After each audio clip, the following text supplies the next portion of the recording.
In this media, you will learn about elements of interpersonal communication. Elements of interpersonal communication are 1. Messages. Messages express the thoughts and feelings of individuals. It may be verbal or nonverbal. Communication can be done with words as well as through gestures. For example, the way you dress, the way you walk, shake hands, comb your hair, sit, smile, and so on communicate something.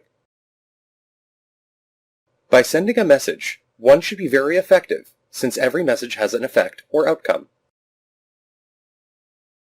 2. Feedback messages.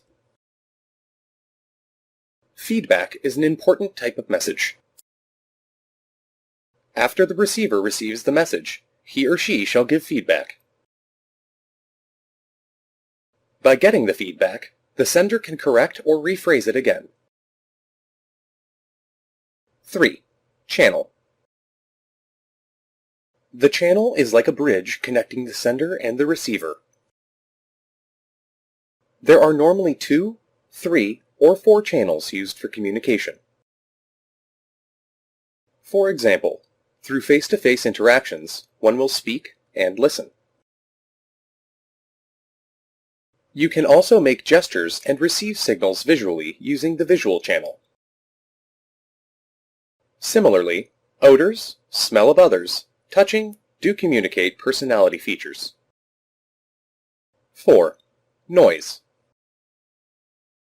Noise also means a kind of disturbance in communication.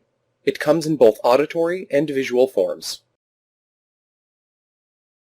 4 types of noise are especially relevant. A. Physical noise. Physical noise is interference that is external to both speaker and listener. It hampers the physical transmission of the signal or message.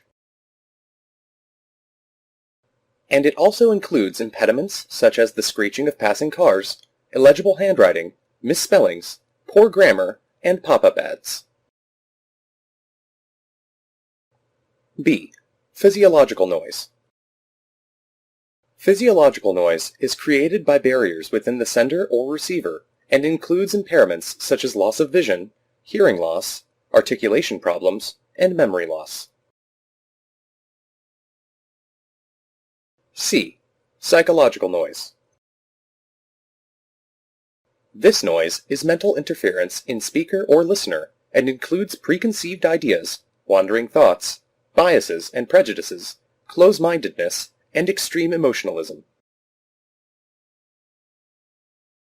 D. Semantic noise. Semantic noise is interference created when the speaker and listener have different meaning systems whose meanings can be easily misinterpreted. 5. Context.